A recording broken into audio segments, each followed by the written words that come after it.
নমস্কার, আমার বুদ্ধিবৃদ্ধি চ্যানেলে 125 নম্বর ভিডিওতে আপনাদেরকে স্বাগত। এই ভিডিওতে একক চার সংখ্যা ঘনফলের সহজ নিয়ম দেখানো হয়েছে। যেমন মনে করুন এই যে 24 মানে 4 একক 24 একক, তার আগে কী আছে? শূন্য দিকরণটা আছে, না পেছন দিকে 20 আছে।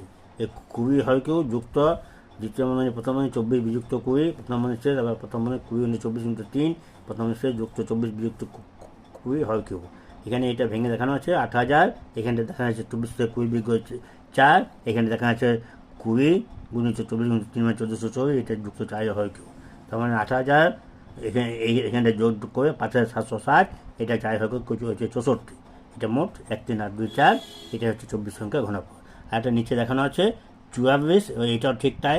আগে যেটা 24 হয় কেউ যুক্ত 44 বিযুক্ত 24, যেমন 24 × 24 3 যুক্ত 24 24 হয় কেউ। ঠিক এইভাবে একটা ক্যালকুলেশন করা আছে, যেটা হচ্ছে 8 5 1 8 4 24 সংখ্যা ঘনফল। আপনার সুস্থ থাকুন, বিদায়।